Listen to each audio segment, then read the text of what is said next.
New Mexico, and Flagstaff, Arizona. This is a police sketch of the suspect in one of the nastiest murder cases New York police have had come their way in a long time. The killer police are looking for is called the .44 caliber killer because of the weapon he has used. Robert Hager reports. In a neighborhood of the Bronx called Pelham Bay and in Forest Hills near the famous tennis club, the killer has struck 6 times since last summer, and 5 are dead.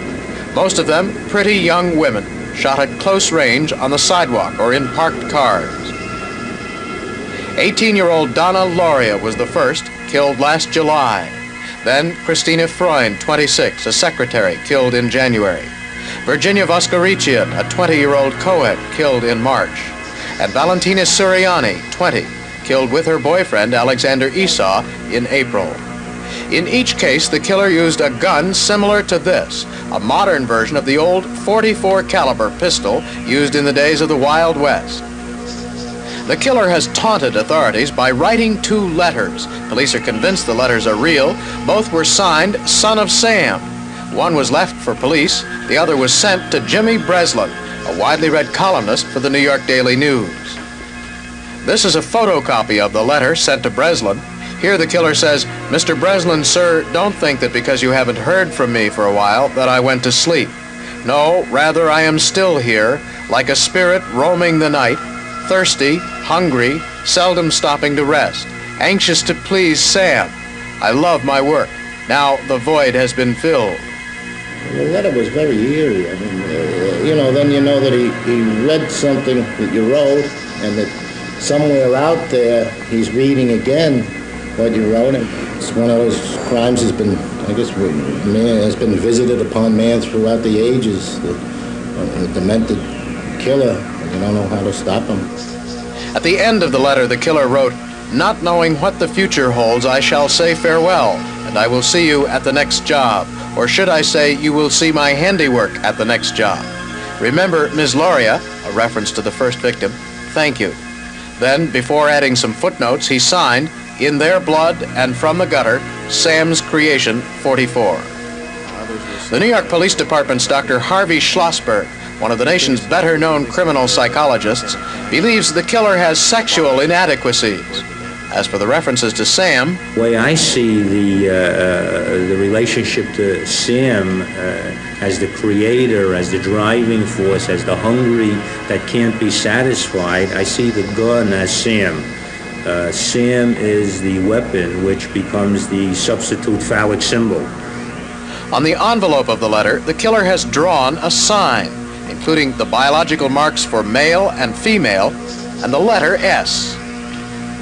The symbol only adds to the mystery of all this. So far, police say they're not even close to solving the case of the .44 caliber killer. Robert Hager, NBC News, New York. In Israel today, Menachem Begin finally put together his government.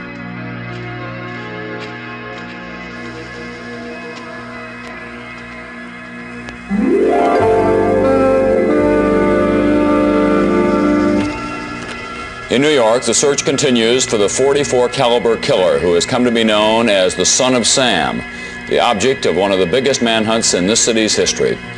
In the past year, the killer, believed to be a young man, has killed 5 people and wounded 4.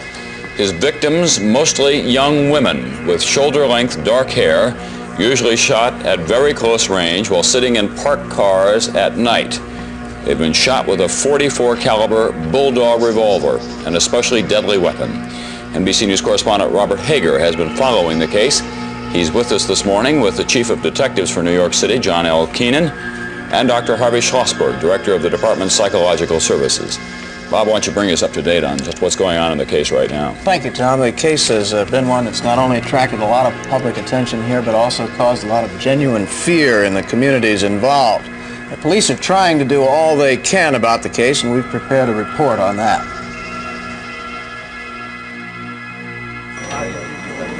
This is headquarters for one of the most intense manhunts in the history of New York, a search for the .44 caliber killer. Operating out of this office, over 50 of the city's best detectives pore over clues and run down leads. All right, so he saw the composite and he may know the identity. Okay, he states that this informant has been reliable in the past, huh? On the wall are snapshots of the victims, most of them pretty girls with long, dark hair. And photos of the murder scenes, the parked cars and lonely sidewalks where the killer has struck in post-midnight hours. Here, too, police are trying to trace the ownership of every snub-nosed .44 in the country, an estimated 28,000 guns. By night, police saturate neighborhoods where the killer has struck.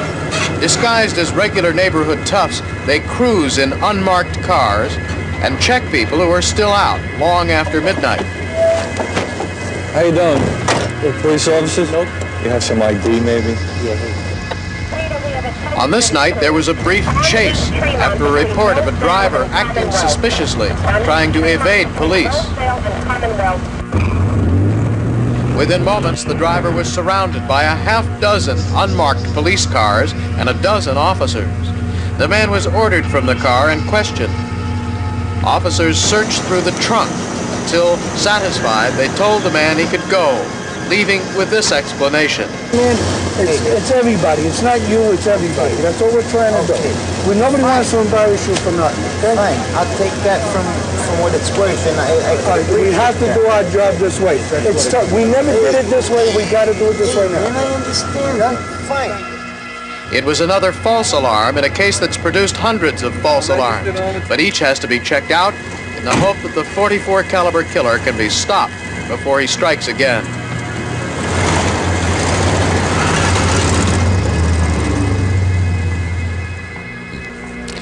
Well, the .44 killer still is at large. John Keenan, who is the chief of New York City Police Detectives, it was July 29th, 1976 that he first struck. How much closer are you to apprehending Son of Sam these days, or is he just totally an elusive character? He's still an elusive character, but in the sense that we have a large force of detectives doing an investigation on the case, and in the sense that we're getting a lot of information and bits and leads from the public, all of which are being tracked down and either being eliminated, or if it's interesting enough, we continue with that particular piece of information and investigating it. We feel that we're making ground, we're covering ground, and we're making progress in the case. Do you have any good leads, Chief Keenan? Any particular people under surveillance or ones that you feel where you could be getting close? Since we organized the task force, we have received about 2,800 complaints, telephone complaints, but bits of information, telephone calls, letters and visits from people. Many of these, of course, were discarded after initial investigation, but a number of those pieces of information are still interesting enough to us to keep working on the particular person involved, so that I would hesitate to characterize these people as suspects, but there are a number of people who we are still interested in, and we are keeping tabs on them. Dr. Schlossberg, Son of Sam has emerged in recent weeks to write letters to both the police department and to leave at least a note at the scene of one of his crimes, and to write a letter to columnist Jimmy Breslin. What kind of a psychological profile have you been able to come up with? Well, I think the leaving of letters in and of itself is kind of a switch. I think at this point his original reason for committing the crimes has changed. I think now he's into the kind of enjoying the publicity aspect of this. I see it as a kind of becoming a cat and mouse thing. In a sense, he visualizes himself the Moriarty of the day, outsmarting the police, leaving them clues, and the police can't get anywhere. And so the game has kind of changed for him. In a sense, it's kind of a secondary gain now. Originally, the pleasure was in the killing. The pleasure now is in the outsmarting of the police. Schlossberg, what sort of a man do you think you're going to find when and if you find and arrest this fellow? Well, I think contrary to what most people believe, you're not going to find anybody with red eyes foaming at the mouth. You're going to find a very normal-looking, functioning individual that has these periods. I guess we kind of call them transient breaks. It's kind of like a pressure cooker. He goes along fine, functioning normal, obviously not calling attention to himself when the pressure just gets too much and he kind of flips his lid for that period of time. So he's a schizophrenic of some kind, because he describes himself as son of Sam, and he says Sam has a great thirst for blood and so on, as if there's another figure at work in his life. Well, again, I think popular belief is that someplace there's a little old man named Sam who's directing this operation. My feeling is that somehow Sam, perhaps symbolically, stands for the revolver.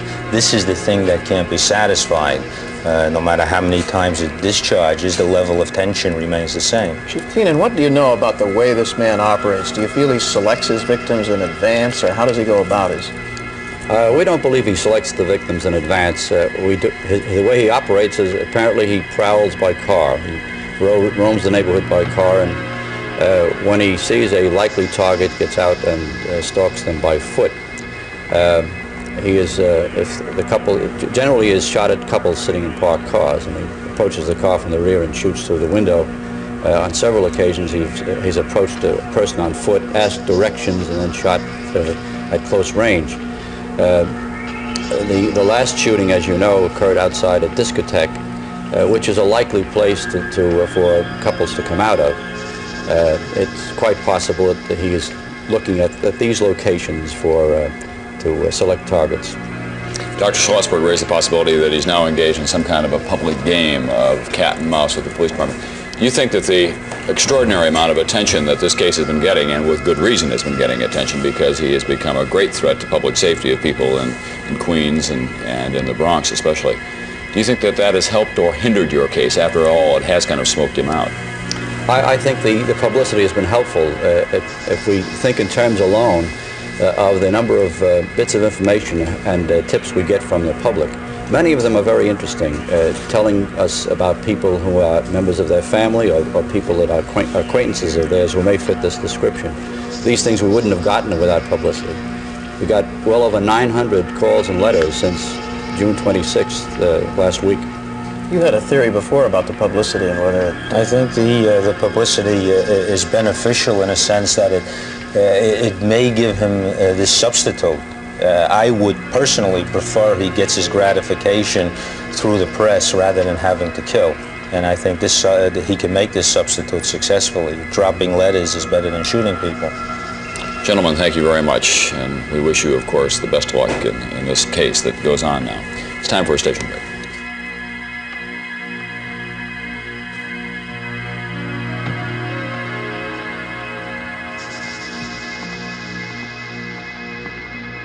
The walkout. A killer who has roamed the boroughs of New York for the past year struck again over the past weekend. He critically wounded a young couple as they sat in their automobile early Sunday in Brooklyn. Here's Robert Hager with the details. The killer's 8th attack in just over 12 months came on this lonely street in Brooklyn. Police poured over the car where the young couple was shot and said fragments of bullets showed they were fired from the same .44 caliber pistol that had wounded 6 other New Yorkers and left 5 dead. Aided by light from a full moon, 3 or 4 eyewitnesses said they got a look at the killer. They described him as 25 to 35 years old, about 5'8" or a little taller. The victims were 20-year-old Stacy Moskowitz, wounded critically by a shot in the head, and her date, Robert Violante, also hit in the head. Doctors said he was blinded in one eye. Relatives and friends kept a vigil at the hospital. Anthony Robinson was a friend of Miss Moskowitz. She was a wonderful person. And she's always thinking of others. She worried about this guy? Excuse me? She wasn't worried, you know, because she says, you know, I got blonde hair and, you know. I told her I don't know how many times to be careful. Then Robinson addressed the gunman. First of all, you're sick. You're crazy. You're going around shooting the wrong people. The investigation goes on, but police aren't sure they're any closer to finding the gunman terrorizing this city. Robert Hager, NBC News, New York. Yitzhak Rabin, until a couple of months ago the Prime Minister of Israel. and jury selection begins. Bob Jimenez, NBC News, Dawson, Georgia. In the past year, a psychopathic gunman has killed 6 people and wounded 8 others in New York City. He calls himself, and he looks like this, he calls himself Son of Sam, and he is known as the .44 caliber killer because he has always used that kind of handgun. The latest of the killer's victims, a young woman, died tonight in a hospital in New York. Her escort, who got a good look at the gunman, may lose his sight. And the police now know that the killer could strike again, anywhere in New York City, and not just in 2 boroughs as in the past. Robert Hager is on the story. As the condition of one of the killer's latest 2 victims worsened, the parents of Stacy Moskowitz were summoned to the hospital. This evening, Miss Moskowitz, shown here as she was taken into the hospital yesterday, died of massive brain damage. Her date, Robert Violante, will live. He said he got a good look at the killer, but may never be able to identify him because Violante may have been blinded. New York's Mayor Beam directed that 100 more policemen be added to what's become one of the biggest manhunts in the history of this city. This would, in essence, put approximately a total of 300 of police personnel on a constant full-time basis just for this investigation. In Brooklyn, where the latest shooting occurred, detectives drew diagrams of the area and places where people may have caught a glimpse of the killer escaping. Other detectives canvassed door to door, looking for new witnesses or re-interviewing ones they'd already talked to. According to the witnesses that we've talked to over the past 24 hours, he's a male white, 25 to 35, approximately 5'7" to 5'10", a stocky build, and he had light, disheveled hair. But police still have nothing they'd be willing to describe as a hot lead in the case.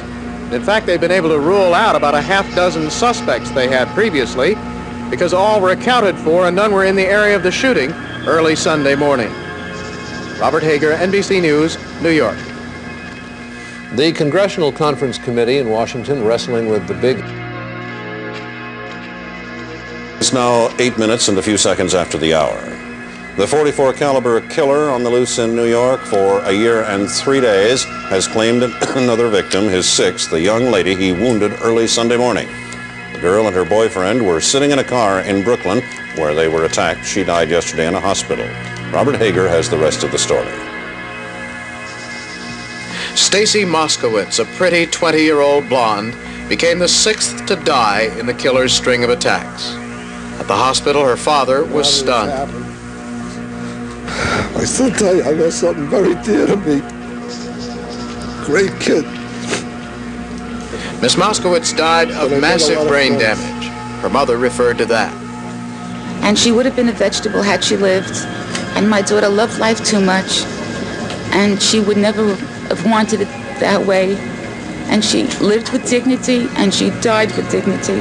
But most important, of the people, that an animal should snuff away a life of a young girl, blind a young boy, and has killed others and will probably go on killing. An animal like this has to be caught. At the scene of the shooting, detectives plotted the area, charting places where witnesses could have seen the killer escape. Other detectives canvassed door to door, looking for eyewitnesses, re-interviewing people they'd talked to before. New York's Mayor Beam announced 100 additional police will be assigned to the case. This would, in essence, put approximately a total of 300 of police personnel on a constant full-time basis just for this investigation. But police say they still don't have anything they'd describe as a hot lead in the case. Robert Hager, NBC News, New York. There are reports this morning that George Wallace, the governor of Alabama...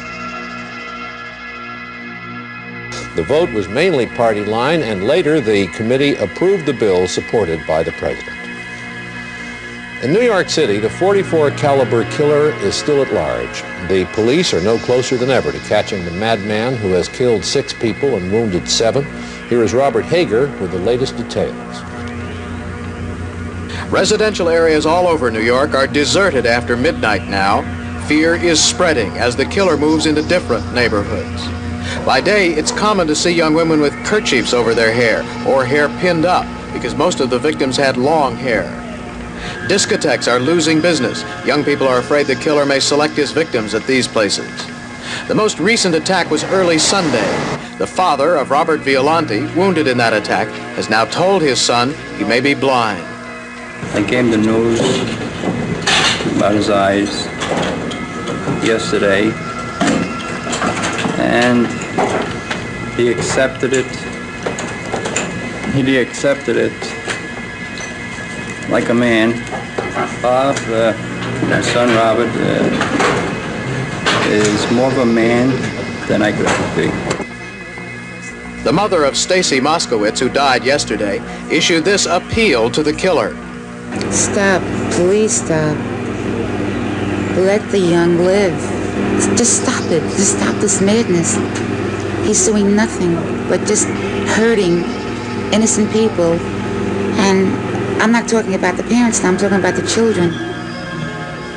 Police said today they had no new clues. Robert Hager, NBC News, New York. For months at Suburban General Hospital in Norris. That important? It's that important. Stacy Moskowitz was buried today, the latest victim of the .44 caliber killer who has terrorized parts of New York for the last year or so. She and her date were shot on Sunday as they sat in a car late at night, just as the 5 other victims of the maniac were killed. Her date is still in the hospital. And in the neighborhoods where most of the killings have taken place, both the police and the citizens are stepping up the search. Robert Hager has that story. It's after midnight last night. Police Sergeant Pete Dreyer and his partner Frank Farrell, both in plain clothes, check out a man who was cruising through the neighborhood alone. When the man leaves his car, the light reflects off a revolver on the man's hip. The man has a permit. He says he's an off-duty private detective. But Sergeant Dreyer has questions. You always carry your gun off-duty? Yes, I carry permit. Do you own any other guns? It's on the downtown Manhattan. What type of gun is that? The 38. 38? Regular service revolver. You don't happen to know anybody carrying a 44, do you? Hey. The man doesn't know anyone with a .44. He's free to go. Other officers cruise the neighborhood in uniform, part of a small army of police assigned to watch for the killer here in the Pelham Bay neighborhood where he struck twice, and in other neighborhoods throughout the city. Neighbors here have also grouped together to ride the streets at night looking for the killer. Among those who patrol is Michael Lauria, whose 18-year-old daughter was killed last summer in the gunman's first known attack. I want to see this guy caught, and I fear if I'm out patrolling one night, I may spot him. I know what goes on in my heart. I know how I feel. How could I say it? I want this guy caught. The Civic Association riders cruise in well-marked cars. Phil Vasquez, a teacher, would like to catch the killer for the sake of the Lauria girl's father. I would like to go up to him and tell him, I caught him for you, and for all the other families. Up the street, Sergeant Dreyer and his partner Farrell are back in their car, which is painted to look like a taxi cab. The sergeant is a little apprehensive about the Civic Association riders. But I don't think it's just these particular. I think any group of concerned citizens, some of the most well-meaning citizens that you'd come across, I think if they got their hands on this guy, they'd be looking to string him right up on the spot. At the Civic Association office, the CB radio is busy now. Yeah, Reggie, underneath the Westchester Avenue, near Middletown Road, there's a guy sitting on the street there. Police, tipped by the Civic Association, pick up a mental patient who's left a state hospital nearby. 4 Civic Association cars were there ahead of the police. Now, policemen Dreyer and Farrell are chasing a suspicious car. If we're going to get this guy, we got to get the jump on every call. The speedometer hits 90. The neighborhood sleeps, unaware of the chase. But the man Dreyer and Farrell were chasing turns out to be nothing more than a speeder. You just managed to go through our homicide zone. We're working on that 44 caliber thing. Yeah, boy, I got my brother, you know. Okay. All right, Thanks a lot. Just slow it down. All right, thanks. Nice and slow. Another routine night is ending for police and angry neighbors throughout the city, and the killer is still at large. Robert Hager, NBC News, New York. And that's it for this evening. Good night for NBC News. 71, and would go off after public hearings if the Congress does not object. In New York City today, the police department made public its newest idea of what the .44 caliber killer looks like. In little more than a year, the gunman has killed 6 people, wounded 7. Robert Hager has more on what the police now think the gunman looks like. Detectives released the artist's new conception to reporters at midday, both a profile and a full-faced view. It's a lot different from previous sketches, but police say witnesses of the killer's most recent attack got a much better look at the gunman. The face is a little leaner than in past drawings. The hair is dark and wavy, the cheekbones are high, and the eyes almond-shaped. The sketch was drawn by police artist William McCormick, whose sketches have helped to solve more than a dozen other murder cases here. McCormick showed hundreds of mugshots to the witnesses, asking them to pick out characteristics that reminded them of the gunman. He says the sketch isn't meant to be an exact likeness, but a general representation. All we have here is a fellow with wavy hair, dark wavy hair. It doesn't necessarily have to be black, it could be dark brown. No sideburns, definite eye-line shape here, eyebrow shape. Eyes set back, but not really, high cheekbones. Fairly straight nose, a bow-shaped mouth, and a not a very strong chin, but a reasonably average chin. Late in the day, the sketch was delivered to policemen all over the city. The public got its first look, and police hope all this might help. Robert Hager, NBC News, New York.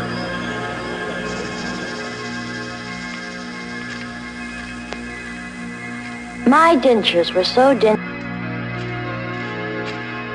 have details of his arrest, and I think we should go immediately to him. I'm Jane Pauley with Lloyd Dobbins, but first, Floyd Kalber, the news of the arrest of suspect David Berkowitz. Jane, the man's name is David Berkowitz. He is an unmarried 24-year-old postal worker. He's a veteran of Korean service with the United States Army. When he was arrested late last night in his apartment in Yonkers, New York, he told the officers, "Okay, you've got me." David Berkowitz is expected to be booked, as Jane mentioned, in Brooklyn this morning and formally accused of committing at least one of 6 murders in the New York area in just the past year. Specifically, they expect him to be booked for the murder of 20-year-old Stacy Moskowitz on July the 31st. In the end, a parking ticket proved to be the undoing for Berkowitz. Here's Robert Hager with more of the story. This is the man police believe to be the son of Sam, the .44 caliber killer who has killed 6 and wounded 7 in a string of attacks over the last 13 months. He was arrested outside his apartment in Yonkers, New York at 10:30 last night and brought to police headquarters about midnight. He is David Berkowitz, a 24-year-old postal worker who lived alone. He was smiling as he was brought in. Detectives displayed a .44 caliber pistol found in Berkowitz's car. The police lab says its tests indicate this was the gun used in the most recent Son of Sam slaying. Ballistics section has just called and told us that the .44 caliber gun recovered tonight has been tested, and the bullets match the bullets recovered from Stacy Moskowitz. New York's Mayor Beam appeared after midnight. I'm very pleased to announce that the people of the city of New York can rest easy this morning because of the fact that the police have captured a man whom they believe to be the Son of Sam. It was Berkowitz's car that led police to him. It had been ticketed for being parked by a fire hydrant on the night of the most recent murder, just a few blocks from the murder scene. Routinely following up the ticket, police found the car in Yonkers and noticed a .45 caliber machine gun inside and an envelope addressed in the killer's style of handwriting. He was apprehended. He was advised of his rights. And he resisted. Advised that he was under arrest, advised of his rights. No, he was resigned to what appeared to be his fate.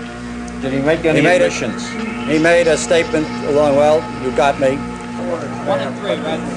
Besides the .44 pistol and the .45 machine gun, police seized a lot of ammunition at Berkowitz's apartment, along with a folder of press clippings with a poem written on the outside. The suspect doesn't bear much resemblance to any of the recent artist conceptions used by police, but one sketch drawn over a year ago does bear some resemblance to this Polaroid picture taken of the suspect on this night of his arrest. Robert Hager, NBC News, New York. Again, David Berkowitz, accused this morning by the New York City authorities as the .44 caliber killer. He was arrested late last night in Yonkers, a community about 10 miles to the north of Manhattan. Carol Jenkins went there to talk to the people who lived around Berkowitz. Moving with him.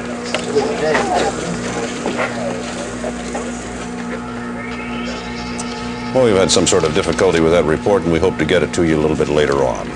Queen Elizabeth continues her visit of Northern Ireland. We will have that story and other news coming up. NBC News in Israel. Again, the top news story of this morning is the arrest late last night of 24-year-old David Berkowitz, an unmarried postal worker. He was arrested in his Yonkers, New York apartment, and he is expected to be booked and arraigned this morning in connection with 6 murders in the New York City area over the past year, the so-called .44 caliber killer. We asked Carol Jenkins, one of our reporters, to go to Yonkers to talk to some of the people he lived around and with. It was well after 3 o'clock when New York City police walked out with what they would only describe as ballistics evidence. Among other things, they had found a .44 caliber revolver, a .45 caliber machine gun, a rifle, and newspaper clippings of the Son of Sam murders. There's a very limited amount of furnishing in the apartment. There was just a bed that was on the floor. There's no bedpost. Limited. A mattress on the floor? Yeah, mattress on the floor. Any other furniture? Just ordinary kitchen furniture. There's nothing really spectacular. Personal effects, family pictures? All personal effects, family pictures, pictures of friends, I imagine. 35 Pine Street in Yonkers, a nice building in a nice neighborhood. Apartment 7E was home to David Berkowitz. No one here really knew him, although almost everyone knew who he was. A white man living in a mostly black building. Quiet, perhaps a little strange, but certainly not murderous. You saw him? You knew him? Yes, he was nice. He was a nice man. He always said hello and how were you doing and everything. I would never think that he was the Son of Sam. Did you see when they came in to get him? Yes, I did. I seen him drive up. You saw him drive up in his car? Yes, in a yellow car. Right. He drove up, and when he parked, the police, all of them jumped out of the car. They were coming from every direction. They jumped out of the car, and they ran over to him, and they put their guns up to him. They put him up to his head. And what did he say? He didn't say anything. Across the street, there was fear. Oh, I'm shocked, really. I can't believe that, it happened, he could be here in this neighborhood. I mean, so, the building's supposed to be a high-class building here, and, I mean, to think that we thought he was in New York. And not in Yonkers, and not right across the street from us. And so it all seems to fit the image most often offered of the .44 caliber killer. A loner, a man nobody really seemed to know, at least not his neighbors here in Yonkers. They thought they were safe. After all, his target seemed to be the Bronx, Queens, and then Brooklyn. Well, now they are afraid when the rest of New York City and the rest of the country is beginning to relax. The people here in this building are afraid. After all, they live next door to the Son of Sam. In Yonkers, this is Carol Jenkins, NBC News. And that's the news, 13 and a half minutes after the hour. Let's get the weather now from Lou Wood. Good morning.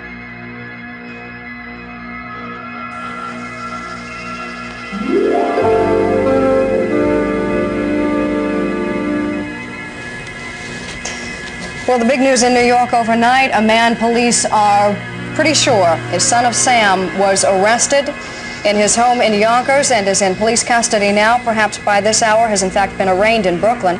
With us this morning is Jimmy Breslin, the New York Daily News reporter and columnist who was the only journalist to have received a letter from Son of Sam. That came last May, and Mr. Breslin has been deeply involved in the story as a reporter and as a novelist since then, along with our own NBC correspondent, Dick Schaap, who with Mr. Breslin is working on that book.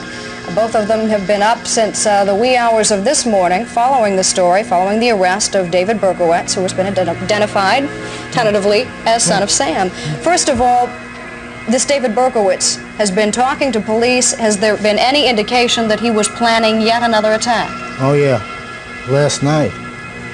Last night, standing in the hallway, as Dick was and I was, and the detectives would come out and talk to your assistant district attorneys that questioned him, said he was going to, from his house in Yonkers to the Riverdale section of the Bronx, and he was going to do something there. The Sam had commanded him to do it.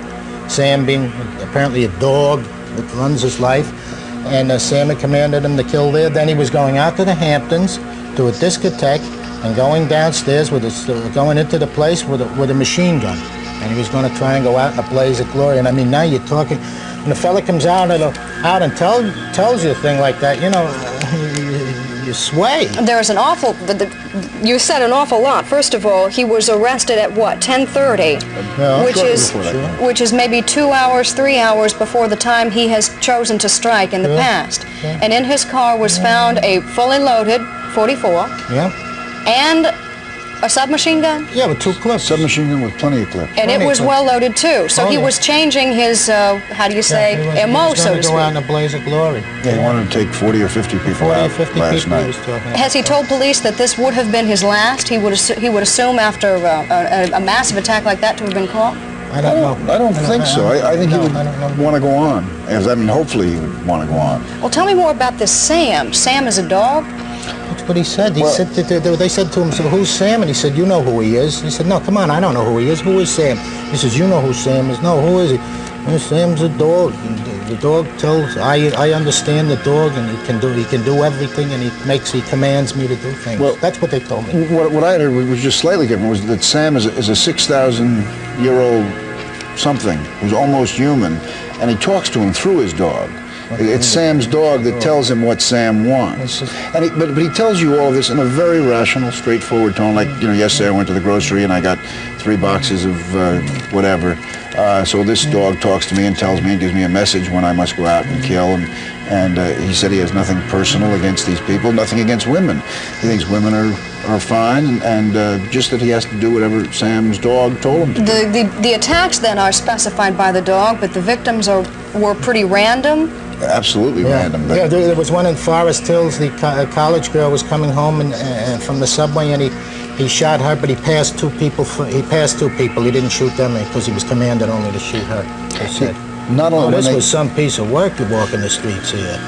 When they arrested him, not only did he have the submachine gun in the car and the .44 caliber revolver, but he also had another poem that he had written, which was going to be left for the Suffolk Police Department, Suffolk County, where the Hamptons, where he was going to strike it. And the poem said, because Craig is Craig, so must the streets be filled with Craig.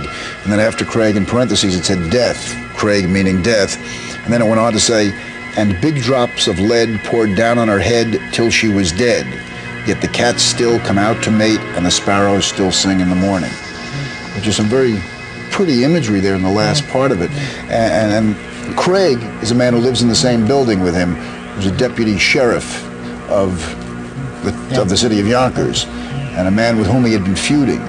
So I like the one thing, I was coming up here in a cab from police headquarters. I'm looking out on the streets, empty, nice morning starting. I was thinking, there's a great deal of talk in this city about illegal aliens. This country, everybody's, they're very bad. We can't have them here. Well, it happens, there was a woman in Brooklyn, 52-year-old woman, was out the night that this fellow, this deranged fellow, Son of Sam, had shot the last 2 people, Stacy Moskowitz, her name was, and her boyfriend. And she had seen the car parked and remembered it had a parking ticket in the car. And when she told police what she had seen a fellow that night, and she remembered the car and the parking ticket in the car. the parking ticket, it was bingo. That was what they came up with. Now, their cameraman, I understood, cameraman was sitting on her stoop last night waiting to get out of, and she won't come out of the house because she's an illegal alien. She's here with no papers or something. I guess she came here for a visit from Europe, 2-week visa or something 5 years ago and stayed here. Isn't that now she's afraid they're going to catch her and throw her out of the country. But isn't that the way it always goes? Incredible police work in the hunt for Sam, and he's picked up on a parking ticket, parking a car in front of him. They were doing all that work, though. You've got to give them that. Oh, sure. The checking, the constant checking was being done on tickets, on cars, on fingerprints. They had done a tremendous amount of the terrible, tedious office work that you don't see on the television. On television, they all come up with the car, squealing, and they jump out. Lieutenant, bang, bang, bang, it's all over. How do you really solve it? Here's one of the worst murderers the world's ever seen. How do you solve it? Go through files looking for license plates. What do you know about him other than what we know, the details? 24 years old, postal worker, name.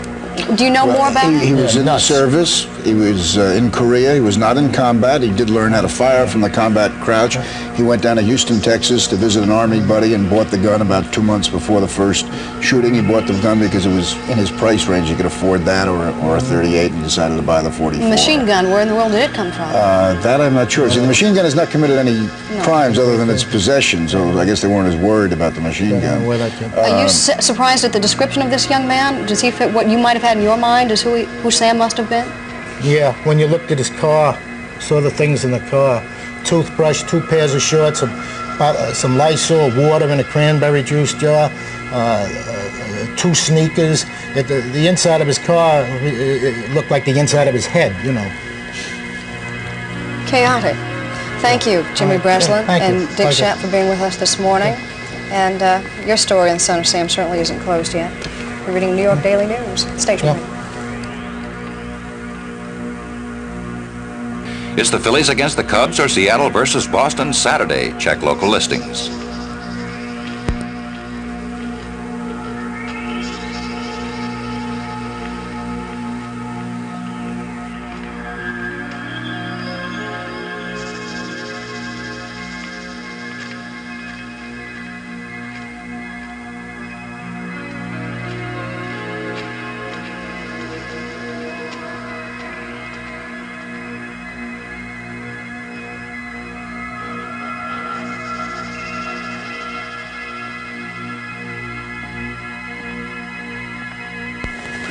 David Berkowitz is the man who police think was Son of Sam, and he was arrested with a smile on his face. Why the smile? Why the clippings in his car? What was he collecting clippings for? Just a few of the questions. I didn't see clippings there in the car. Not in the car, but in his apartment. Apparently, there were the clippings. Well, apparently, he does not know the difference between right and wrong. I mean, at least that he doesn't at this moment. He can't make a value judgment. Yeah, everybody seems to say that. He probably has no realization that he has done something, horrendously wrong, and he's getting probably this great attention for the first time in his life, and he was sort of smiling because I guess he liked getting the attention that he had never gotten before. But I mean, there's going to be an awful lot of trying to figure out what set this off, what created this demon, this Sam who he invented, because he's going to sit there and talk rationally to an awful lot of psychologists. What kind of questions were the police asking him last night? What were, say, the first 4 or 5 things they wanted to know out of Sam? Why did you do it? Who was Sam? And I think those answers were surprising to I mean, it wasn't quite what they expected. I mean, an awful lot was surprising. Did he explain why Craig, his death, what that is? He had set a fire in this fellow Craig's apartment at one time. The police in Yonkers knew about him as a guy who was, a bit of a weirdo and cuckoo, but, not homicidal. And so this Craig was a deputy sheriff there. He knew about him. He knew he was one of the cuckoos in the building. But like most buildings in New York, it probably had more than one cuckoo. Had he ever mentioned Craig before in his letters that you know of? No, that was no. And I mean, if he were going to leave that note, apparently this was the beginning of the end for him, because then the fella Craig would maybe put it together right away as to who this fella was. Maybe this was going to be his, that white heat scene, that Cagney, look at me, Ma, top of the world, he was going to go. You know, you still think he's sitting here talking. You think the guy was going to go in a discotheque with a machine gun. I mean, my God, we were in terrible trouble with this fellow. Whew. It's amazing, too, that there just doesn't seem to be any question. Of course, obviously, the man is innocent until proven guilty, but everything locks it up. Why would he pick discotheques? He was 24 years old, and he's young, and perhaps identifies with them. Maybe he had few friends, and that's where people collected and had fun and partied and whatnot. I was looking at him. I was looking at him tonight. I was looking at him walk last night. I was looking at him walk, and I was looking at his face, round, kind of pleasant face, a little goopy quality to it. But I'm trying to see maybe, could he dance? And apparently he's got balance. He seemed balanced enough to dance. I don't know what his problem was. Is he why he'd go to discotheques? Is he the same man who would go to discotheques, pick out his victims at the discotheques? No, apparently. Or just roam the neighborhoods at night? No, he roamed. Yeah. He roamed. He hunted. The word he kept using was he hunted. And he hunted apparently 30 nights a month. Yeah. I mean, the fact that he only struck once every 40 days on the average, or 45 days, was just, our good fortune, because he was out every night looking. Looking back on it, was he in fact a sloppy killer, or was he covering his tracks really well? And the last one, he was standing under a street light, and a number of witnesses saw him. He also said that he ran each time after the shooting. We had always thought all along that he walked. Nobody had ever seen him run. I don't know if he was sloppy. He had a city in fear pretty good. And if he ever got through last night, he would have had a whole region in fear. When are you going to talk to him? I don't know. Maybe I'll go to Kings County. That's the insane, the mental hospital here, the Kings County Mental Hospital. Maybe the one there and see him if he wants to see me. He wrote you once. Yeah, maybe he'll see me. Yeah, I'll talk. Have you put in a request? Yeah, I'll put one in. With how many other reporters in the city of New York and elsewhere, I should think. Thank you again, Jimmy Preston. Dick Schaff. We'll see. Station break.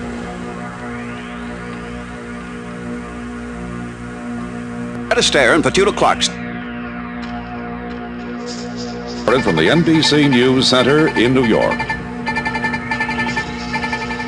Good evening. David Berkowitz, 24, spent his days sorting letters in the post office, so meek and mild and quiet, nobody ever noticed him, and spent his nights, the police say, roaming the streets of New York City with a .44 revolver, shooting young people and killing 6 of them. He has been arrested, and tonight he is in a mental hospital.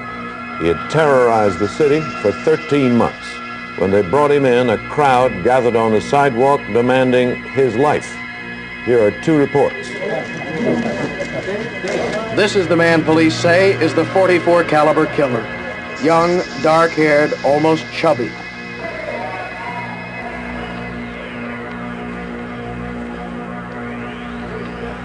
He had a faint smile as police moved him around the city today, from rest to booking to court, finally to a mental ward.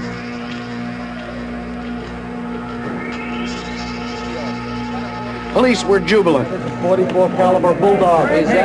Just after midnight, about 2 hours after the arrest, they displayed the .44 caliber pistol they said they found in Berkowitz's car. They said lab tests indicated it was the gun used in the killings. They found a folder in Berkowitz's apartment with a poem written on it in handwriting that matched earlier letters from the killer. They found hundreds of rounds of ammunition and 2 more guns, including a .45 caliber machine gun detectives said Berkowitz planned to use in his next attack, which they said was planned for a Long Island discotheque.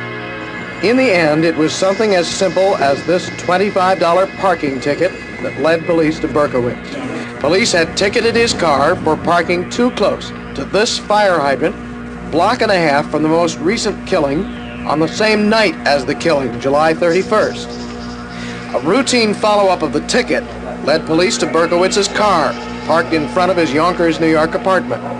And when police discovered the machine gun and a letter in the car, 15 detectives staked out the apartment and car. Chief of Detectives John Keenan tells what happened. David Berkowitz came out of his apartment house, entered the car, was about to start the car when he was apprehended. He was advised of his rights. And he resisted. Advised that he was under arrest, advised of his rights. No, he was resigned to what appeared to be his fate. Did he make any admissions? He made a statement along, well, you got me. I want to be careful not to say anything which will prejudice a prosecution. So I'll just say that he made admissions. For now, Berkowitz is formally charged for only the latest of the .44 caliber attacks. He's accused of second-degree murder, attempted murder, assault, and possession of a deadly weapon. In court for a brief arraignment, Berkowitz was surrounded by dozens of detectives and uniformed police. By now, his face was flushed and his eyes a little puffy, but there was still the trace of a smile. 2 lawyers said they'd been hired by relatives to defend him. The judge ordered him committed for psychiatric examination. Tonight, Berkowitz is being held here in a specially secured building of the Kings County Hospital in Brooklyn to begin what could be up to 30 days of testing to determine his mental competency. It's the same hospital where Stacy Moskowitz died just 10 days ago. Robert Hager, NBC News, New York. Following the arrest of David Berkowitz, neighbors in the Yonkers apartment building where he lived for the past year began to piece together their picture of the man police are calling the Son of Sam. What was your experience with Mr. Berkowitz? I think he was a nice man. He always spoke to me, said hello, how you doing, how do you like the weather. He was very nice, kept to himself. Did you know the Son of Sam or the man who policed her saying Son of Sam? I've seen him in the elevator and in the building, up on the 7th floor. I live at the other end of the... Ever speak to him? Hello, goodbye, good morning, good afternoon. Was he pleasant? Yeah, he would speak and go about his business. Police said the articles found inside Berkowitz's apartment included a sleeping bag, the only furniture, some unframed art reproductions taped to the wall, and a scrapbook of Son of Sam newspaper clippings. Berkowitz's newspaper boy, 14-year-old Frank Resto, lives just across the hall. Did he resemble to you the sketch of Son of Sam, any of those sketches of Son of Sam that we all became so familiar with? Nope. Didn't even look like him. This is Co-op City in the Bronx, the nation's largest cooperative development, and David Berkowitz's home for the 7 years prior to his move to Yonkers. Berkowitz's grandmother, in her 80s now, still lives here. His mother is dead. His father lives in Florida, but when he heard of the charges against his son, he flew to New York today to be near him. The 24-year-old Son of Sam was adopted. He attended Columbus High School in the Bronx. It's closed for the summer, and no one who remembered Berkowitz was around today. Community College came next. It's also in the Bronx, and Berkowitz attended here for almost a year before dropping out, joining the Army, and going to Korea. Students told us that some teachers had retrieved some of Berkowitz's old schoolwork and were passing it around today, mostly poems. David Berkowitz landed a job operating a mail sorting machine at the Bronx post office a few months ago. Co-workers today were shocked to learn that Berkowitz could be the Son of Sam. He first started working here about 6 months ago. The foreman told me to break him in and show him what to do on processing the mail and the collection. And we worked together for about 2 or 3 months, and we sat and had coffee together. And he did a lot of talking mostly about, he liked to go fishing, and he did a lot of reading. He liked to read, I think mostly novels, and the only thing he ever said about Son of Sam was that he advised one girl to put her hair up in a bun, that she shouldn't wear long hair because that's what Son of Sam was after, girls with long hair. So to Berkowitz's co-workers and friends and others, the man and his motivation remain a mystery. Gerald Harrington, NBC News, New York. The thousands of policemen who were hunting for Berkowitz did not know that he had received training as an auxiliary New York City policeman, learning some law and some unarmed defense tactics.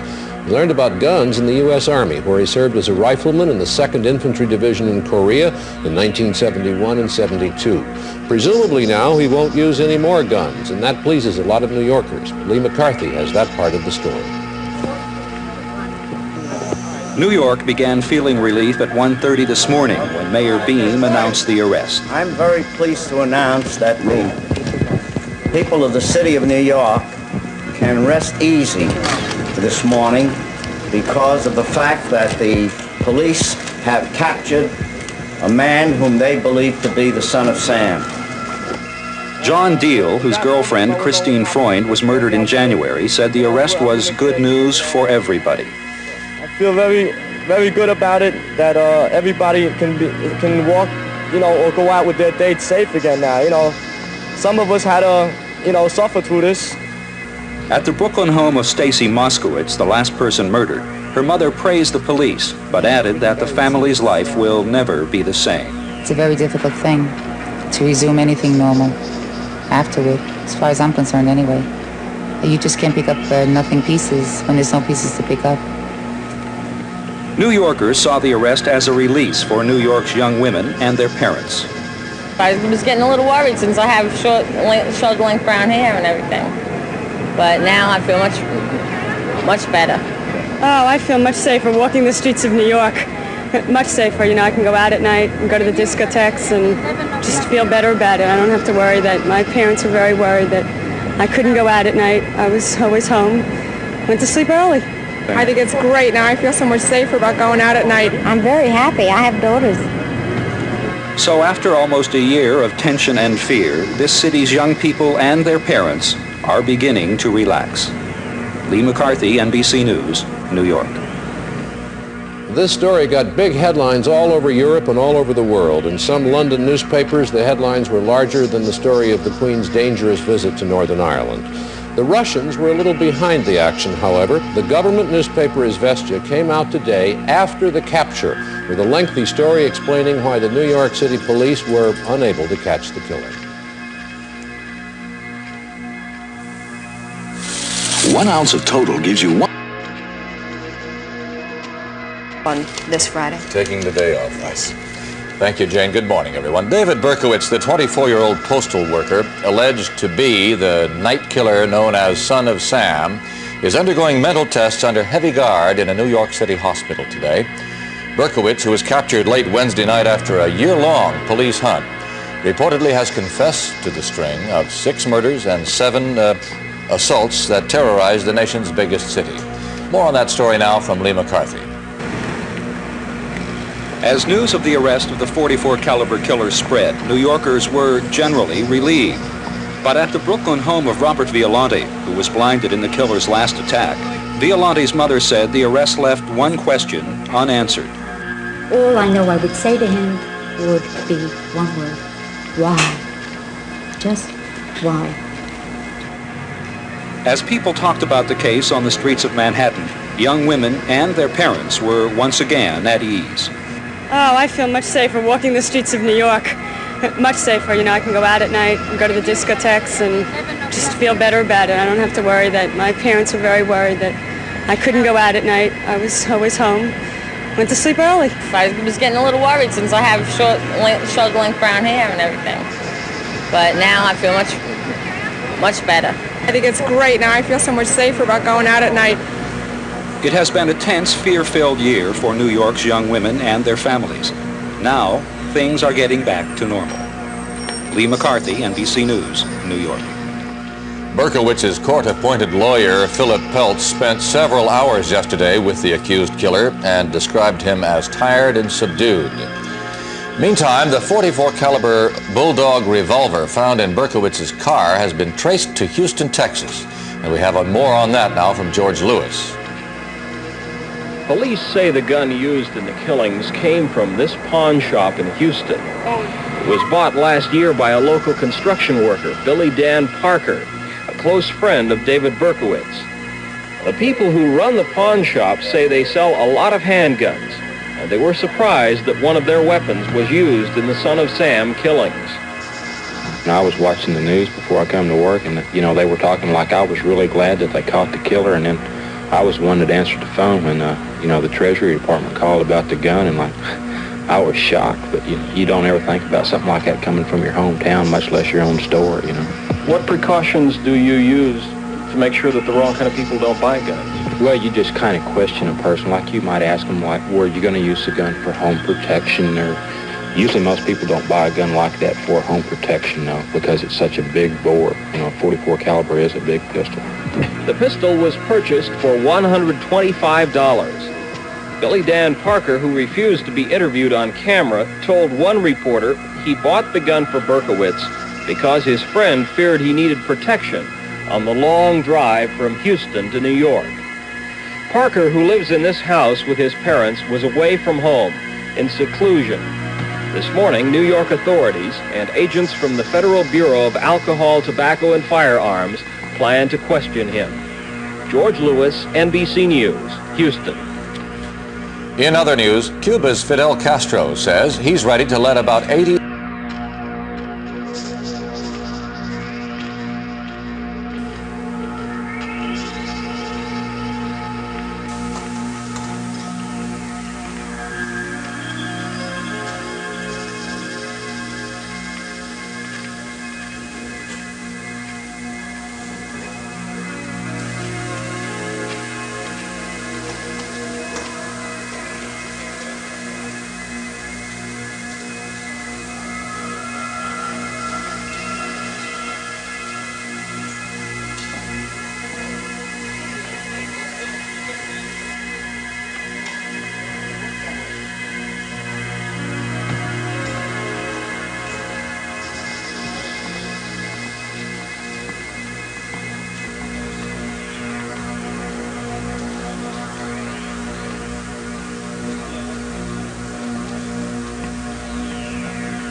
Hey Frank, what's the format going to be?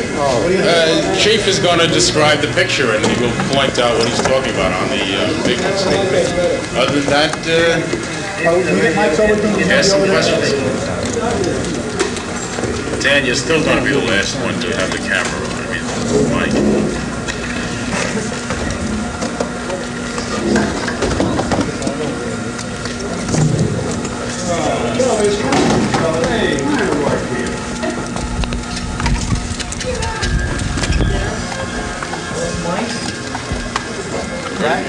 Watch your foot, man. Just the right foot.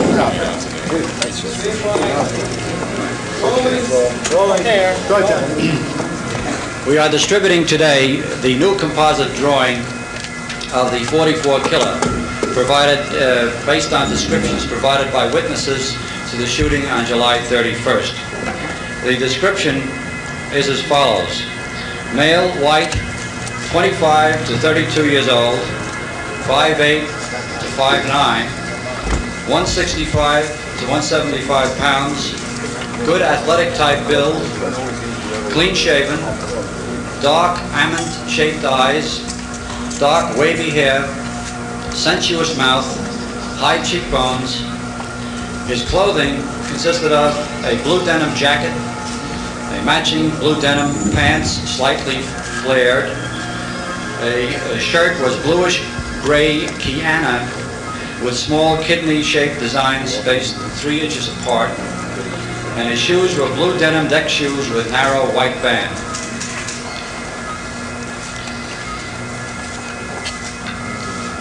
This description was provided by, the composite was provided by one witness. The description was supplied by a number of witnesses. I would say this about the witnesses in case there are any questions. We're not going to identify the witnesses, nor are we going to describe what part they played in the events that night. How would you describe the differences between the old sketches and this one? Well, as you can probably see, there are differences, but we also see similarities between the old sketches and this one. If we discuss the differences, I might point out that the three witnesses who provided previous composites were at the time that they saw the killer being shot at and under great strain, and saw him only briefly. Chief Keenan, has the police department placed a firm lid on witnesses and victims, living victims of the .44 caliber killer in terms of press contact with them? The victims have asked very strenuously that we preserve their confidentiality, the confidentiality of their identity. And we are going to honor that. They have been very cooperative, but they're very apprehensive about having their names exposed and You mean the witnesses? and being contacted. Yes. Well, Chief, did you get in touch with all of the previous victims who are still alive in the preparation of this composite? No, not in the preparation of the composite, but we're in the process of showing the composite to them to see that if this more accurately fits their description. Well then, this composite sketch is based on the one witness?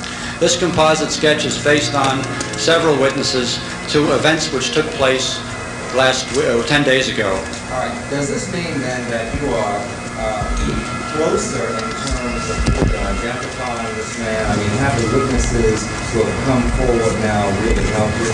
We feel that this is a much better description of the individual looking for than we had before, based on the fact that there is an agreement among the people that we talked to concerning the events on July 31st, and because some of the people who helped provide the description were not under the stress of being victims. Well, at one point there was some discussion about the fact that he may have worn a wig.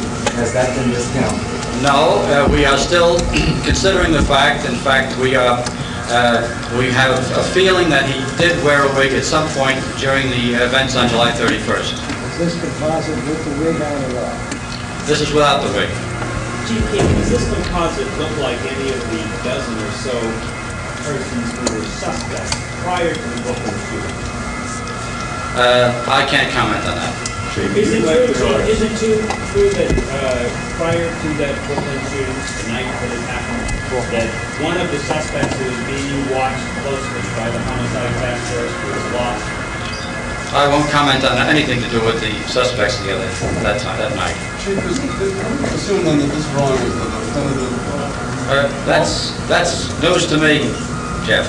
I just take a position. I'm not going to comment on those people that we were looking at. Well, just after the shooting, Commissioner Todd said something to the effect that most of the suspects that they had then were washed out because they were being watched.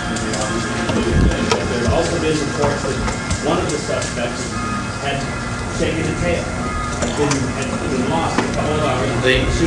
The people that we had most considered as likely suspects at that time are all accounted for. Chief Keenan, is anyone under regular surveillance now? Are there any active potential suspects? I can't comment on that. Chief, these drawings, can we consider them the definitive drawings? I hate to use the word, but are the other drawings inoperative now? Or? No, we have to take each event as a separate incident. This is the composite drawing of the people who observed this man on July 31st.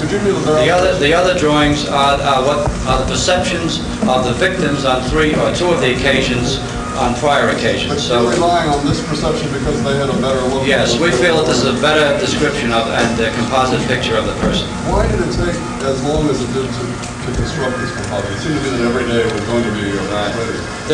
Number one, there were a number of witnesses involved who had to be spoken to. They were interviewed, they were re-interviewed.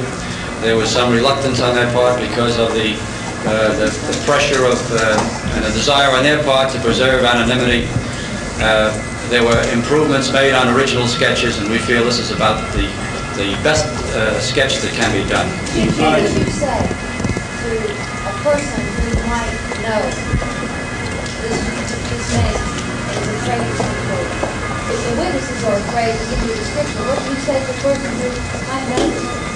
Well, I would simply appeal to them to come forward because despite what fears they may have, they have to consider the tragedy that has occurred and tragedies that may occur in the future. Chief Keenan, are you now actively relying on the public for additional information which will take you to this man, or does the investigation now find itself with enough to go on by itself? No, we're still looking for information, specific information from the public. Chief, some of the previous witnesses really help you. Does this really help the sketch? Quite obviously, we can't take that sketch and go out and pick out the person we're looking for.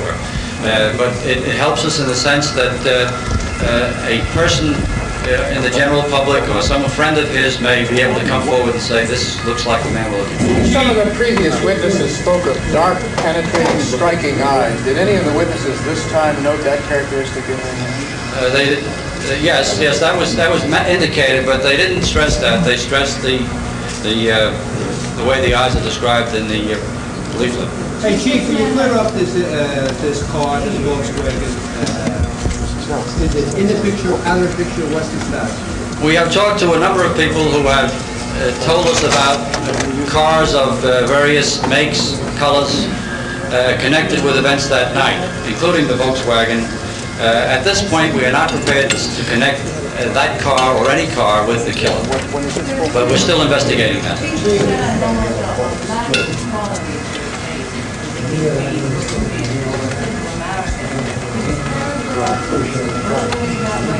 We attempted to characterize let me say this, we have not been able to characterize this composite with any particular nationality or race, and we have pursued that line with the witnesses.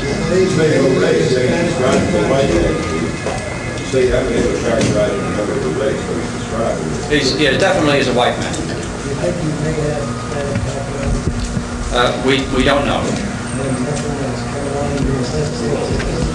No, nothing indicates that he's Spanish or any particular nationality. Chief, have you had any kind of new information? Where are you exactly with the investigation? Is this something that you can tell us about? Of course, we have a better description. We have more people this time who saw the killer than at any time in the past. We have some investigative aspects where we are pursuing, which I can't go into, and I feel that we're making progress. Chief, what about the published report yesterday that Sam is a high school English teacher? I have nothing in the investigation so far indicates that, or that he's a member of any occupation. Chief, has any serious thought been given by any of this investigation possibly two people who are the son of Sam, know each other, or working in concert?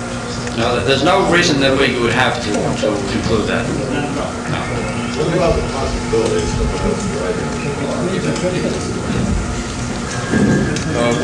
We have nothing to substantiate that either. That there's anyone else associated with this man. Commissioner, any more information on the psychological profile of wine loaded? No, we have nothing on the psychological profile. Chief, do you have any information from anyone who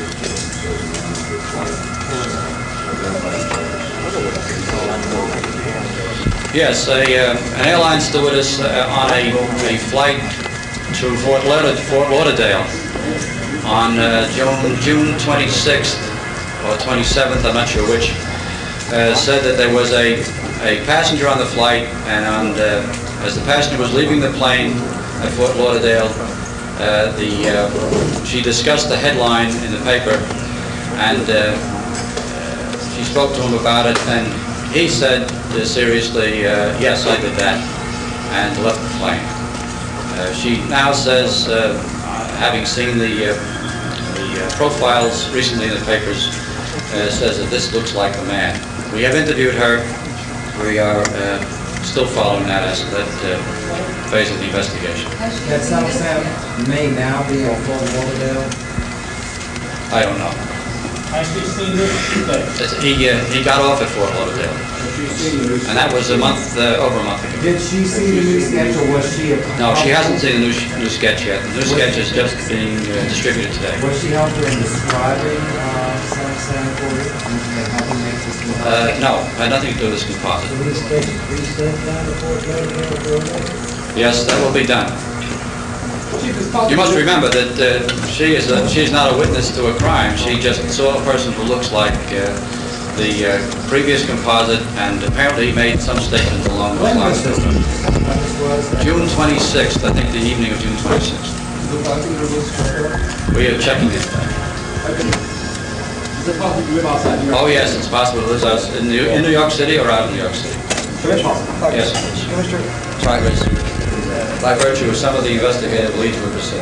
Chief Keenan, at this point, do you believe that if the sketch, if the new composite were posted on billboards, large billboards in the city, that it might be of some help? That's a possibility we can look into. It will be distributed, this flyer will be distributed to all members of the department, to other departments, other agencies, to groups such as taxi cab drivers and so forth, and we will hope to get the widest possible distribution. Chief, do you believe that Our inclination is to feel that his target is women, or are women.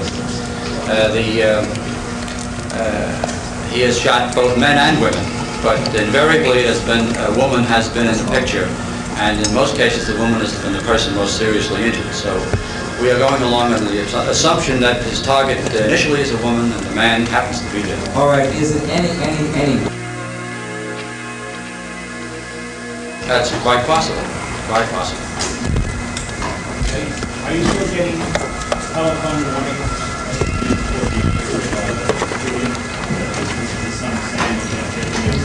Yes, we still get calls from people who say they're the son of Sam, and as a matter of fact, we arrested someone a couple of weeks ago, a week ago, who had called a number of times saying the son of Sam. We were able to trace him and find him. Do you have any way of knowing when you really son of Sam on his own? We have no voice identification.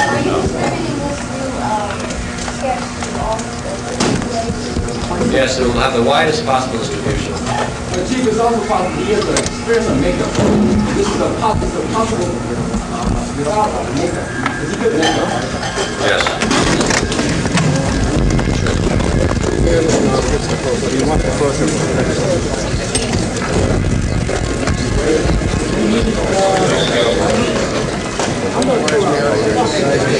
Yeah, I want to move over there.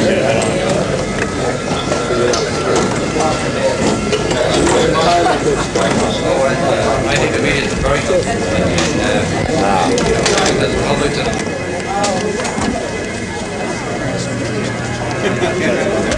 I have enough when I left the house. Eddie? I'm going to wait until he's done. Okay, he's going to take the light. Yeah, I'm going to go. I was going to shoot it for this, but I don't know if anybody can.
Well, that's the story I heard. I'm sorry to hear that.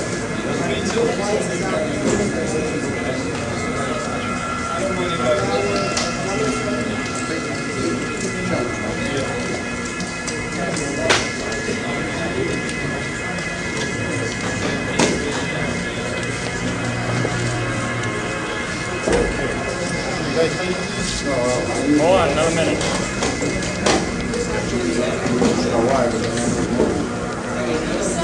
It's out of the way. What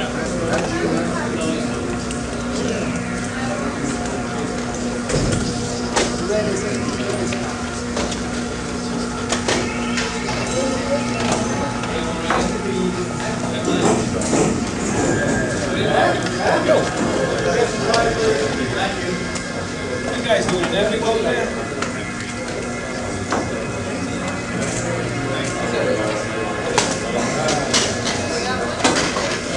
No, I need one place.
Identification section. Identification section.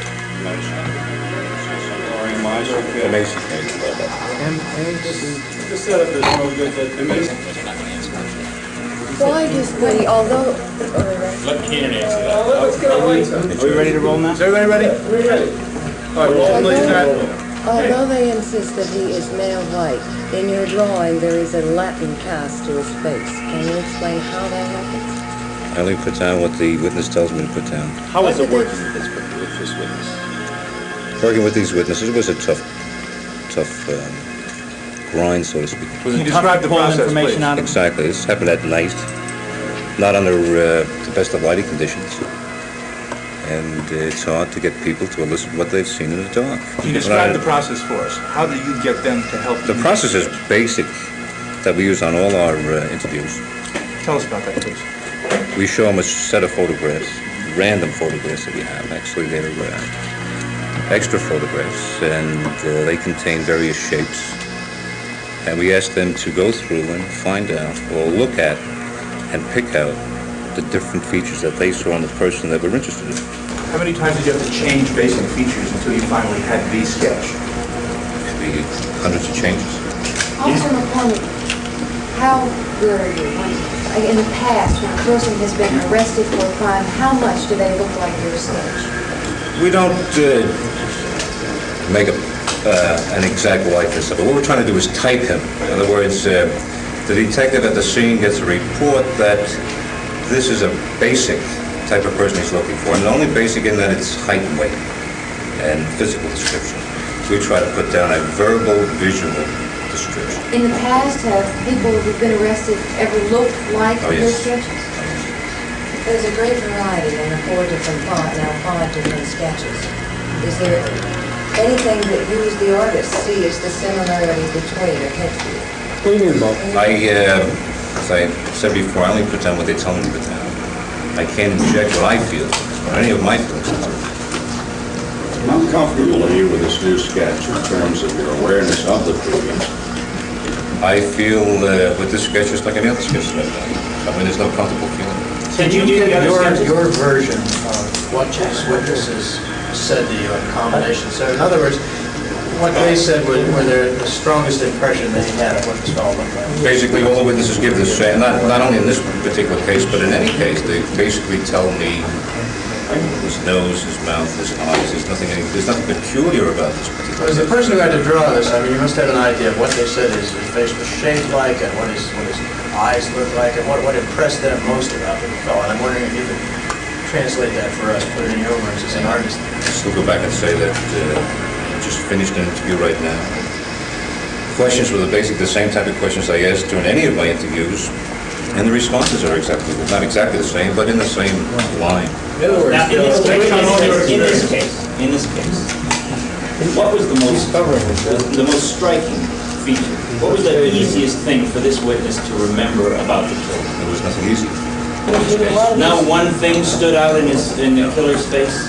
If you're looking for a mark or a scar or a deformed eye, there's nothing like that. Did they talk about dark, piercing eyes? Did they mention that? That's an expression. How much time went into this drawing? I'd say more than 4 hours. Of actual drawing? Actual drawing time. How many changes did you make? And never keep track of the changes. How much your experience, if the .44 caliber killer would be brought into this room right now, how close might he look to the sketch? I don't know. This is only based on what the witness told me. How close have witnesses been in the past? Very close. Bill, if someone says he had very piercing eyes, he looked at me like a madman, that wouldn't be of any use to you, No, because it's an expression used at that particular time. What did the witness say when you showed them their completed sketch? The only time a sketch is terminated is when the witness is satisfied with it. Was the witness satisfied completely? I answered your question. Pardon? I just answered your question. Bill, you said that you started by showing photographs. What happened? We take the photographs and we take the parts that they pick out and we put them down and make a preliminary sketch away from the witness. And then we call the person and have them make changes. In other words, we use the basic sketch as something to work from, going towards what they've said. How many has the theory of being dismissed? You have more than one witness. How do you take the best witness? You said take the best. You know, you make a judgment. Have you experienced a lot of disagreements between various positions on this? No, not in a particular sense. You said there was no one thing that these people said to you that stood out. Can you at least say some of the things they said about? Well, what's shown in the sketch right now that you have, I would say that speaks for itself. Get it verbally, though, as to what they told you that led you to make the sketch that way, other than selecting the photographs, but just some of what they said to you about their idea of how it's going to look. I have to go back to what's shown in the sketch. This is what they've told me. And this is a composite of all the things that they've told me. Phil, was the witness who helped you with this sketch under hypnosis at the time he was working with? No, none of them. None of them. Is there any way to explain to us why this profile does not look like the profile of this person? You'd have to ask the witness. What was different? What makes the difference? It doesn't, to several, it does not look like the profile of that person. I don't know. I take a completely objective look at what I'm doing. In other words, if you told me to draw a line a certain way, I draw it a certain way. Not the way I want to draw it, but the way you want to draw it. And if one side looks different from the other side, that in fact that's what the witness is stating. In other words, I've just put down in a pictorial sense a statement by the witness. How long did you work with? How long did you work with these witnesses or the witness that you used to make this composite? Starting last Monday, week till Monday. How many days did you work? Till Friday. All for 5 days? And then part of Monday morning, this past Monday morning. What was the most difficult thing of the whole process? There's no one particular difficulty. Most of all of this difficult. Now, you've done this with in other crimes. Would you say that these witnesses were no different than anybody else? Not more traumatized, more afraid of? There's a whole thing about witnesses that you guys that I can go into, but not now. I would say that the witnesses I had were average witnesses. Why do they remember things and memory and things like that? Something. Bill, have you ever kept a scorecard as to when your drawings, as to how many have contributed to the actual capture, and how many have not? No, I rely on the people I work with to notify me.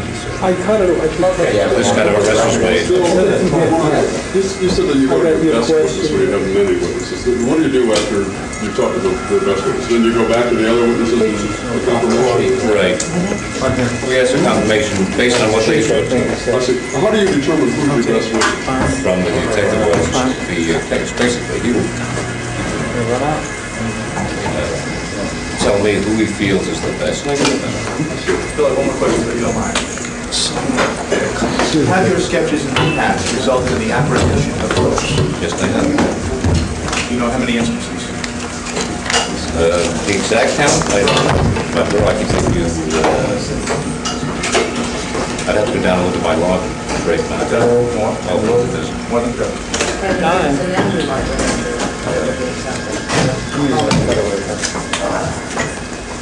Well, shoot that camera, brother. So, from the case. One that stands out in my mind is Mr. The story written looking for Mr. That was a successful case that we used the sketches in. There were police shootings that we used the sketches in that added to the credibility of the witnesses that we had on the numerous rape cases that I know of here the last 2 years. Over a dozen times. Was that just murder cases or was that all the cases? Oh, Was it over a dozen? I don't know if that's a good figure. I'm going back over, let's say, maybe 1,500 reviews of important ones. What I mean important ones is the ones that had some kind of notoriety. You said the dozen Within the homicide. And how many sketches do you? 1,500 interviews, that means 1,500 sketches. Right. 1,500 sketches. Just pass it.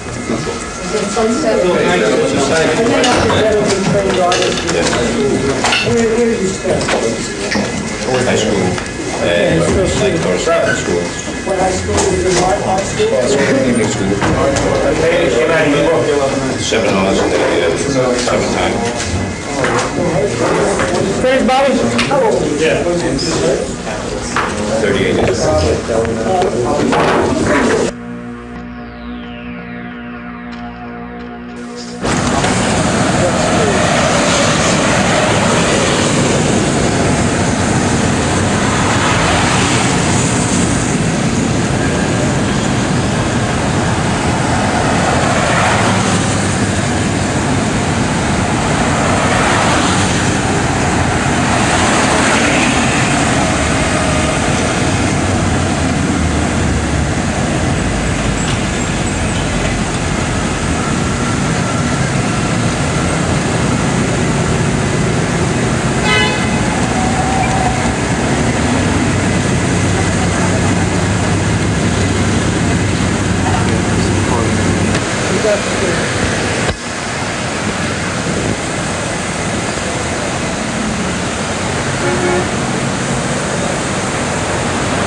Put me on camera. I want to do the job. Hey, yo, put me on camera.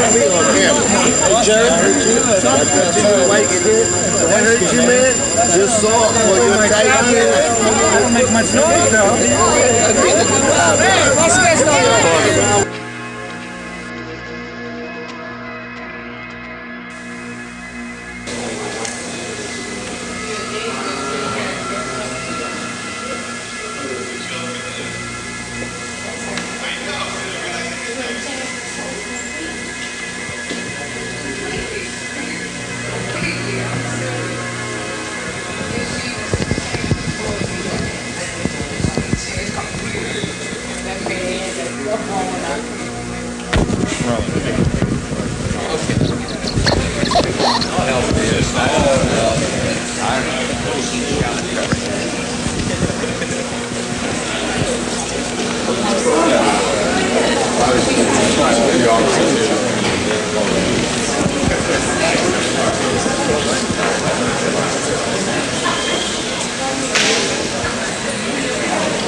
Stand still 1 second.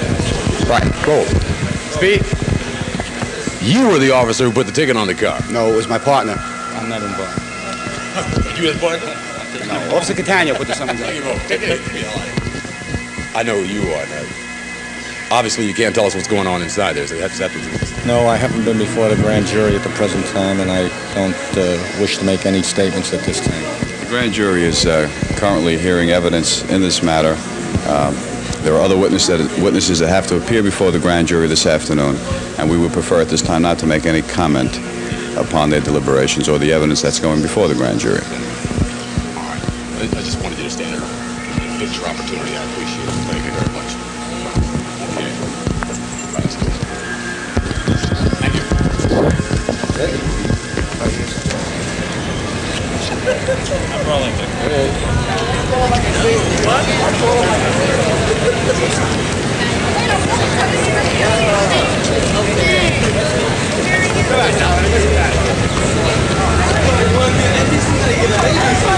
Hey, you better look out. You better stay out of any picture.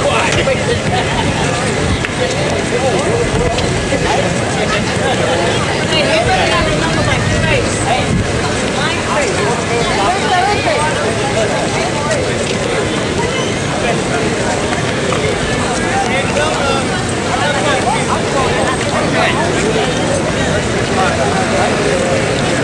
Yeah.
Conversation at all? No, unless you were talking to him. Unless you were talking to him direct, he wouldn't like bring up a conversation. We had heard different stories that this guy was quarrelsome at times with different people. You ever heard any stories like that? Or had he ever raised his voice? Not here. What's your name, if I could ask? My name is Casey Ziegel. Casey Ziegel? Casey, would it be all right for you? We're with Nightly News. We're trying to pull together just some reaction from people who worked around him. I know nobody really knew him well, but I'd like to talk to just a few people who knew him. You know, knew of him at least. I'll ask you to spell Casey Ziegel to make sure I don't get that screwed up. Right. You want to give the wife a call? It's a good chance this will be on the NBC Nightly News. I give it, right. At about 7 o'clock here in New York City. You might be interested. What channel is that? Channel 4. What do you mean, which? Come on. Ready? Go ahead. Ziegel? Yes. Spell Casey Ziegel. K-A-S-S-E-Z-E-G-E-L. K-A-S-S-E-Z-E-G-E-L. Thank you. Mr. Ziegel, what kind of man was Mr. What's his name? Mr. Berkowitz. Berkowitz, I'm sorry. Please don't stand behind me there, babe. What kind of man was Mr. Berkowitz? Mr. Berkowitz was a more or less of a quiet, reserved person. He seemed to be a good worker, did his job well. And nothing like the reports that I hear about him being quarrelsome or angry or anything. What was your reaction? What was your reaction when you first heard that this guy was more than likely the son of Sam? Well, last night I heard over the radio a report, and that when they gave his name, it didn't jive until I heard that he was a postal employee, and I was just dumbfounded, speechless, because I had no suspicions whatsoever. No suspicions whatsoever. What did he do did he do anything on the job that would lead you to believe a guy could have that sort of... No arguments or temper or raising his voice or anything like that. He worked well with people?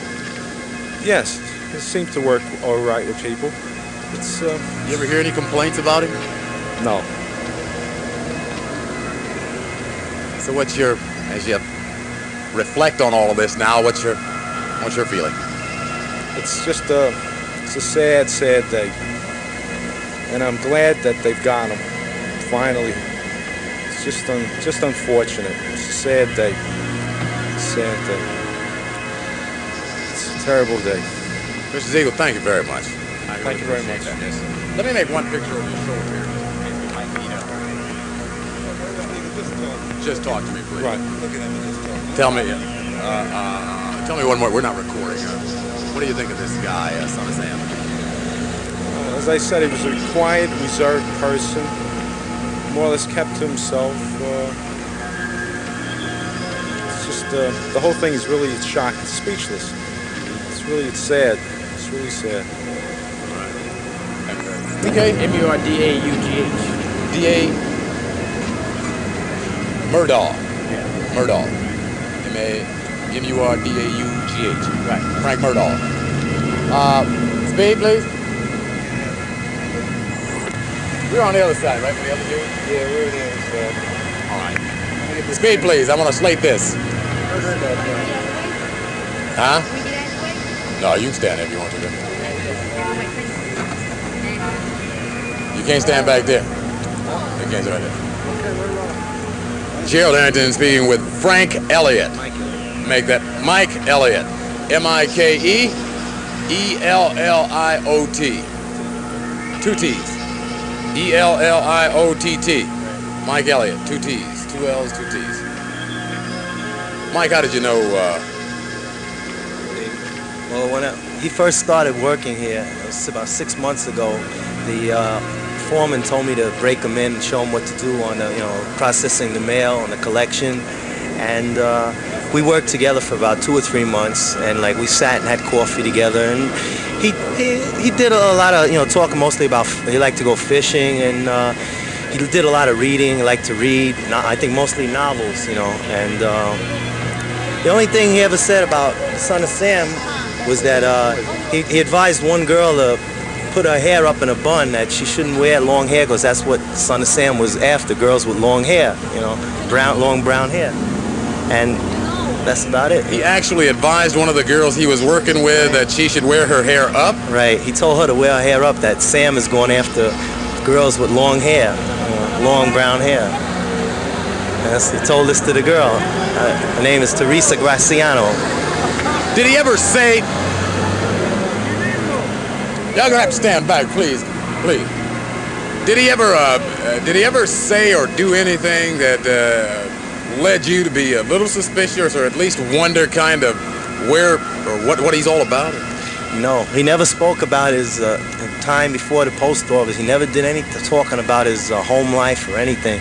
The only thing he spoke about was his job. He says he hopes he could make it, the training and everything, and that he likes working here in the post office. That's the only thing. What about girls? After all, he was 24 years old. Well, he had spoken a couple of times. He saw a couple of girls pass by that worked in the post office. He said they were good-looking girls, but that's about as far as he would talk about girls, You ever see him with a girl?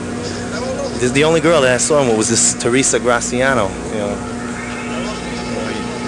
Socially, I mean. You ever see him? No. Only, on the coffee break, we'd be, he'd be sitting with and talking with the girl, And I don't know what they talked about or anything. I want to do this one little more time over again. Just get like that. Feel like that didn't happen. Okay. I don't want to ask hear you. Yeah. Okay. All right. Tell me, what do you know about David Berkowitz and what your relationship was and all like that? Well, when he first started working for the post office, the foreman told me to break him in and show him the breakdown of the mail, the processing of the collection. And like we worked together for about 3 months. He worked in my section, and he was a good worker. He was quiet, We used to go to coffee together, and he would discuss he liked fish. Frank Elliott, Mike Elliott, M-I-A-M-I-K-E-E-L-L-I-O-T-T. Mike Elliott, 2 L's, 2 T's. Tell me what you knew about David Berkowitz. Well, I didn't know much about him before he had come to the post office. All I knew about that, he told me he liked to go fishing, he liked to read a lot of books, and that's about, Did he seem strange, weird? Did he seem at all... No, he didn't. He seemed calm, cool, and collective all the time when we were working.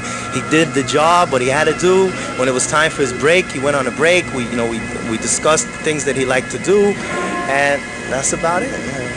What was your reaction when you learned that David Berkowitz was perhaps the Son of Sam? Yeah, well, I saw his picture on the Daily News, the final edition, and they didn't say anything about the Bronx post office. It just said that he worked for the post office. And when I saw the face, I said I know him from somewhere, but I didn't place the post office. I said I seen him somewhere in the Bronx.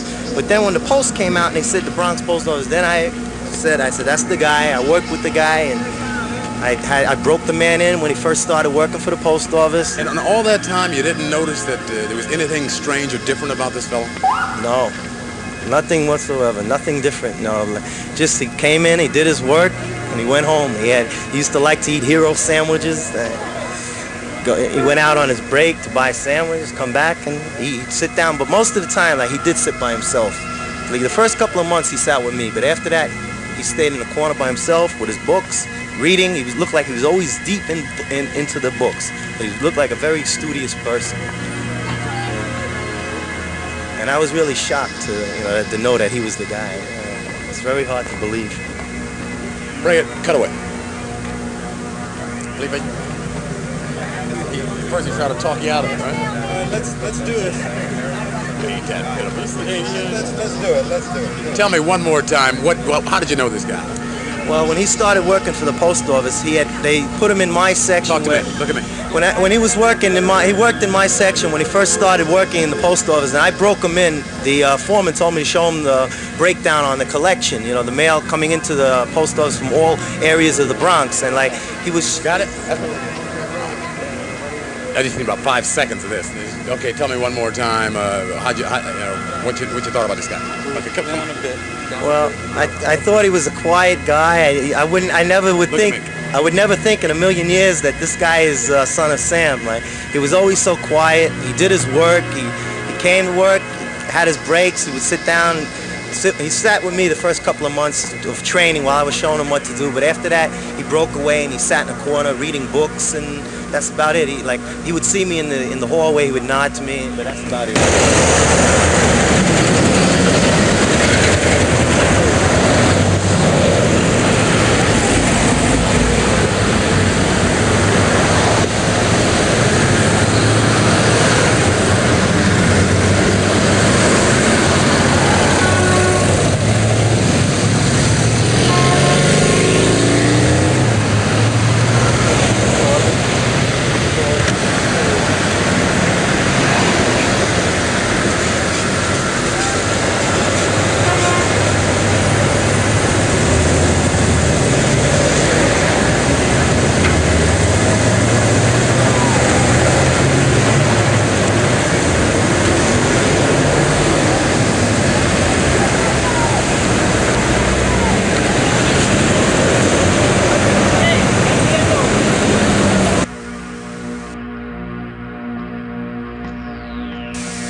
As the condition of one of the killer's latest 2 victims worsened, the parents of Stacy Moskowitz were summoned to the hospital.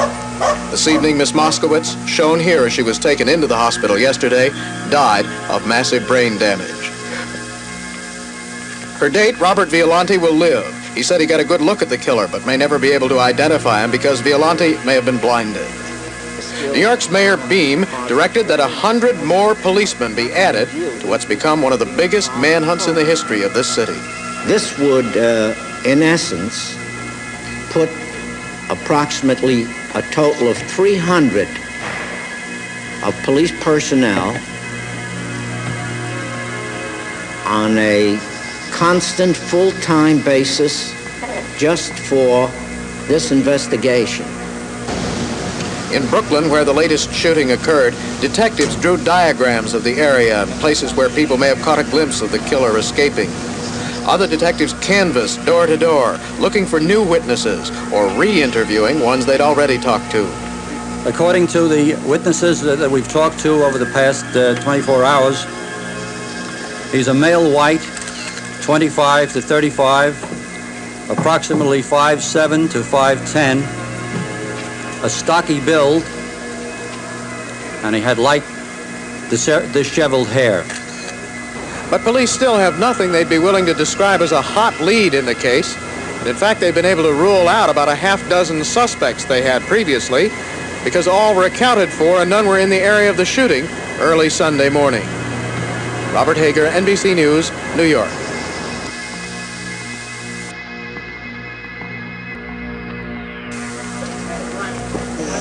New York began feeling relief at 1:30 this morning when Mayor Beam announced the arrest. I'm very pleased to announce that the people of the city of New York can rest easy this morning because of the fact that the police have captured a man whom they believe to be the son of Sam. John Deal, whose girlfriend Christine Freund was murdered in January, said the arrest was good news for everybody. I feel very good about it, that everybody can walk, or go out with their dates safe again now. Some of us had to, suffer through this. At the Brooklyn home of Stacy Moskowitz, the last person murdered, her mother praised the police, but added that the family's life will never be the same. It's a very difficult thing to resume anything normal afterward, as far as I'm concerned anyway. You just can't pick up nothing pieces when there's no pieces to pick up. New Yorkers saw the arrest as a release for New York's young women and their parents. I was getting a little worried since I have short length brown hair and everything. But now I feel much better. Oh, I feel much safer walking the streets of New York. Much safer, you know, I can go out at night and go to the discotheques and just feel better about it. I don't have to worry that my parents were very worried that I couldn't go out at night. I was always home, went to sleep early. I think it's great. Now I feel so much safer about going out at night. I'm very happy. I have daughters. So after almost a year of tension and fear, this city's young people and their parents are beginning to relax. Lee McCarthy, NBC News, New York.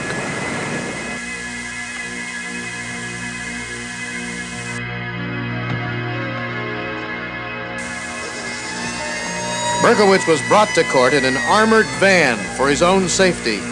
Inside, in a unique proceeding, 3 judges from 3 different boroughs of New York City shuttled through a single courtroom to hear Berkowitz plead guilty to 6 Son of Sam murders.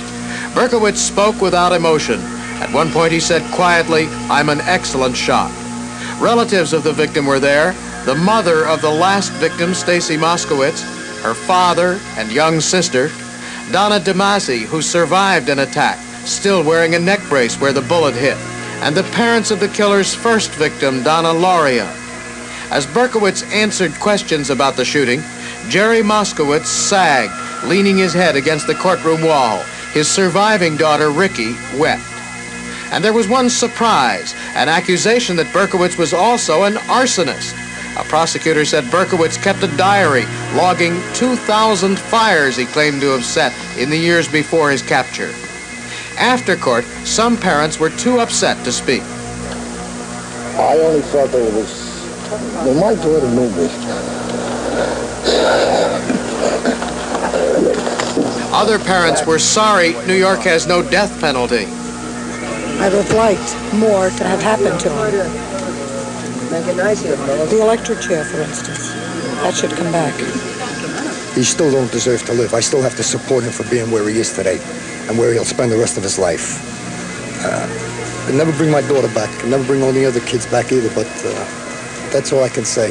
When Berkowitz is sentenced in 2 weeks, he could get up to life in prison, but would be eligible for parole after 30 years.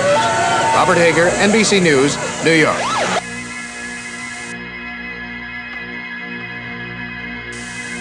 This is the man police believe to be the Son of Sam, the .44 caliber killer who has killed 6 and wounded 7 in a string of attacks over the last 13 months. He was arrested outside his apartment in Yonkers, New York at 10:30 last night and brought to police headquarters about midnight. He is David Berkowitz, a 24-year-old postal worker who lived alone. He was smiling as he was brought in. Detectives displayed a .44 caliber pistol found in Berkowitz's car.